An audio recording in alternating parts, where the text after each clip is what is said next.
Hi friends, నేను మీ నషరుద్దీన్. ఈరోజు release అయిన రాజధాని ఫైల్స్ మూవీ గురించి తెలుసుకుందాము.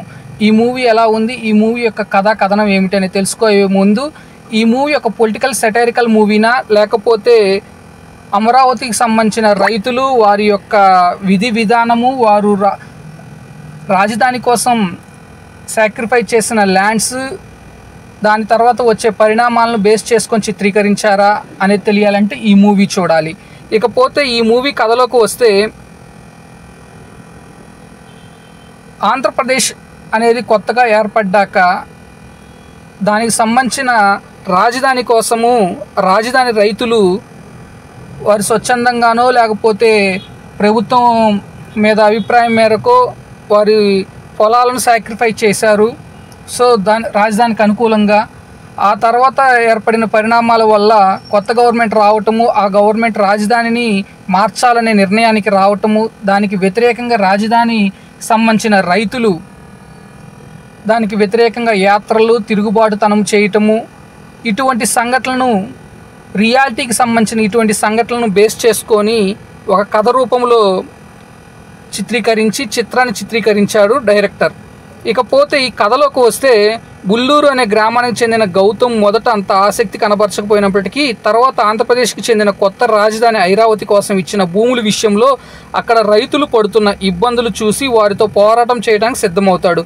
మరి అప్పుడే ముఖ్యమంత్రిగా బాధ్యతలు తీసుకున్న విశాల్ ఐరావతి రాజధాని కాదని డిక్లేర్ చేయడంతో రైతులు తీసుకున్న నిర్ణయం ఏమిటి, వారికి గౌతమ్ ఎలా సహాయం అందించాడు, చివరకు ఎవరు గెలిచారనేది ఈ సినిమాలో మిగతా సారాంశము.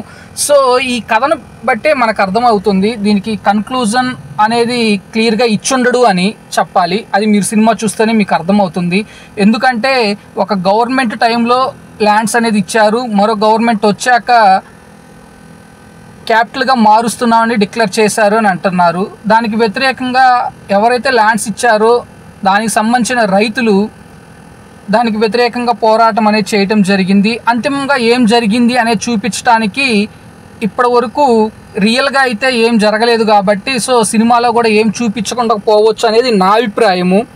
ఇకపోతే ఇది సినిమాని ఒక సినిమా టాపిక్గా తీశారా అంటే కొంత కాదనే చెప్పాలి. ఎందుకంటే కేవలం ఒక పొలిటికల్ సెటైరికల్ పాయింట్ ఆఫ్ వ్యూలోనే చిత్రం చిత్రీకరించినట్టు అనిపిస్తుందే కానీ ఒక చిత్రం పాయింట్ ఆఫ్ వ్యూలో తీసినట్టు అనైతే ఎక్కడా అనిపించదు. కొన్ని సన్నివేశాలు మట్టికి పర్లేదు అని అనిపిస్తుంది. కాకపోతే నిజంగా క్యాపిటల్ కోసం రైతులు చేసిన పోరాట ఘట్టాలు కానీ, లేకపోతే రైతులు స్వచ్ఛందంగా వారి భూములు ఎలా ఇచ్చారు గవర్నమెంట్కి, ఆ తర్వాత వచ్చిన గవర్నమెంట్ ఏం చేసింది అనేది చూపించడంలో డైరెక్టర్ కొంత తికమక పడ్డాడని చెప్పాలి. డైరెక్టర్ యొక్క కాన్సెప్ట్ వచ్చేసి, తీసుకున్న కథనం వచ్చేసి చాలా గొప్పదే. కాకపోతే చూపించే విధానంలో కొంచెం ట్రాక్ తప్పాడని చెప్పాలి. పొలిటికల్ పాయింట్ ఆఫ్ వ్యూలోకి వెళ్ళాడేమో అనిపిస్తుంది. కానీ ఇక్కడ తీసుకున్న ఎజెండా కానీ, స్టోరీ కానీ ఏదైతే ఉందో అది మొత్తము అగ్రికల్చర్ ల్యాండ్స్, దానికి సంబంధించిన రైతులు, వారి యొక్క ఫేస్ చేసిన సిచ్యువేషన్స్, ఇటువంటి వాటి మీద స్టోరీ రాసుకొని తీరా స్టోరీలోకి వచ్చాక ఒక పూర్తిగా పొలిటికల్ పాయింట్ ఆఫ్ వ్యూలోకి వెళ్ళటం అనేది కొంత డ్రాబ్యాక్ అని చెప్పాలి. ఇకపోతే ఈ సినిమాకి ప్లస్ పాయింట్స్ వచ్చేసి, సీనియర్ నటీనటులైన వినోద్ కుమార్, వాణి విశ్వనాథ్ లాంటి వాళ్ళు నటన బాగా అబ్బురుపరిచారని చెప్పాలి. ఇకపోతే సీనియర్ మ్యూజిక్ డైరెక్టర్ అయినటువంటి మణి శర్మ ఇచ్చిన మ్యూజిక్ చాలా బాగుందని చెప్పాలి.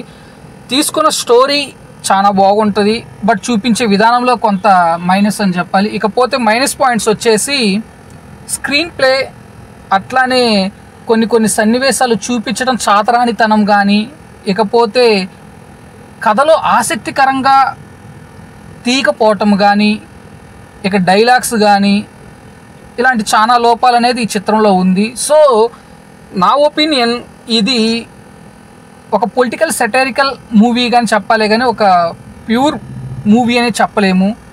సో థ్యాంక్ యూ ఫ్రెండ్స్, మీ నషరుద్దీన్.